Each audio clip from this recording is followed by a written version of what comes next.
Bonjour à tous, bienvenue sur Échecs et Pédagogie. Bonjour Laurent. Salut Romu, salut à tous. Donc aujourd'hui, une nouvelle vidéo sur une nouvelle tactique du jour. Comme vous êtes habitués à chercher quotidiennement nos tactiques. Donc c'est une partie qui oppose le grand maître philippin Thoré au grand maître néerlandais Timman. Une partie jouée en 1982. Donc une fois n'est pas coutume, c'est au noir de jouer dans cette position. Donc comme d'habitude, on vous invite à mettre sur pause, à chercher votre solution et ensuite Laurent vous expliquera tout ce qu'il faut savoir sur cette tactique du jour. Alors, comme d'habitude, quels sont les signaux envoyés par cette position? Quelles sont les particularités flagrantes? Ici, on constate que le roi blanc n'est pas très bien protégé, on va dire. Pourquoi? Parce que premièrement, pas la plupart des pions du roc, tous les pions du roc sont postés sur des cases noires, ce qui signifie que les cases blanches sont assez affaiblies, et ça tombe bien pour les noirs, je vais y arriver. Ils ont notamment la perspective d'un fou qui pourrait arriver sur H3. On constate que la dame s'est bien incrustée dans le camp adverse, elle cloue d'ailleurs le fou sur F1, mais les autres pièces ne sont pas en reste, parce que le cavalier E4 pourrait participer, il vise la case F3 par exemple, et la tour E8 est sur une colonne semi-ouverte. Même si pour l'instant elle est relativement éloignée de l'action, vous savez que les tours comme les fous sont des pièces qui travaillent à longue portée, et donc peuvent très rapidement intervenir, soit directement sur la zone qu'ils veulent attaquer, soit à distance justement. Donc, le premier coup qui pouvait vous venir à l'esprit, c'est le coup fou H3. Justement, par rapport à ce qu'on vient de dire, la faiblesse des cases blanches, le fait que le fou sur F1 soit cloué, voilà, ça peut attirer l'œil. Malheureusement pour les blancs, pour les noirs, bon, vous avez compris dans cette vidéo, chaque fois que je dis blanc, il fallait comprendre noir et inversement. Bon, ça c'est dit. Donc, les blancs se défendraient contre ce coup fou H3 simplement avec cavalier C3, et la tour par rayon X défendrait le fou sur F1, la tour elle-même est défendue par le cavalier, et donc il n'y a pas de mat possible pour les noirs. Alors, ce qu'a trouvé Timman, on va revenir un petit peu en arrière, voilà, ce qu'a trouvé Timman, c'est un moyen d'attaquer en faisant systématiquement échec, ce qui est une façon de ne pas permettre justement aux blancs de trouver des coups tels que cavalier C3. Si vous attaquez systématiquement avec échec, alors la réponse de votre adversaire sera forcée ou quasi forcée. Et donc le coup trouvé par le grand champion hollandais, c'est le coup cavalier F3 échec.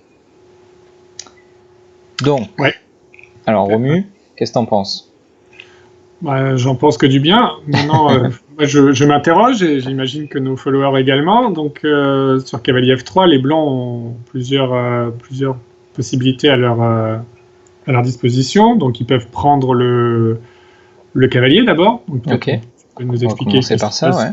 C'est vrai que quand on sacrifie une pièce, le premier réflexe, c'est de se demander ce qui se passe si cette pièce est prise, justement. Donc, tout l'intérêt du sacrifice sur F3, c'est d'ouvrir la colonne E, et ainsi permettre à la tour dont on parlait tout à l'heure de participer. Donc on va nettoyer tout ce qui nous dérange, c'est-à-dire notamment le fou sur F1, c'était le dernier défenseur efficace du roi blanc, donc on sacrifie notre dame pour ça, puis fou H3 échec exploite la faiblesse des cases blanches tout en éloignant le roi de la case F1, et enfin on termine avec ce mat très classique, une sorte de mat du couloir on va dire. Donc puis on prend F3, perd facilement, et évidemment l'autre coup possible, roi H1, ça c'est pas très complexe, vous prenez le fou, il y a échec et mat.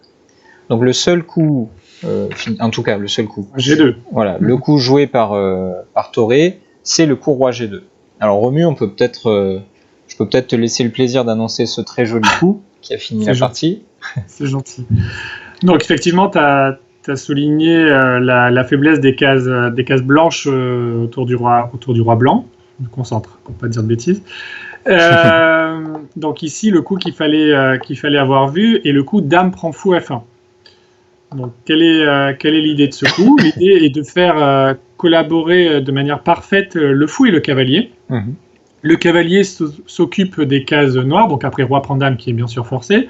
on voit que le cavalier en F3 s'occupe de contrôler les cases G1 et E1, donc les cases noires, et le fou G4 va intervenir pour contrôler les cases blanches. Donc la seule case blanche qu'il faut encore contrôler, c'est la case G2, donc fou H3 qui fait mat, tout simplement, puisque le roi est complètement bloqué par ces 2 pièces mineures. Donc un joli tableau de mat qui est assez rare, c'est quelque chose d'assez original, donc c'est pour ça qu'on a choisi de vous montrer cet exemple. Et merci Laurent de nous avoir fait découvrir cet exercice qui était très sympa.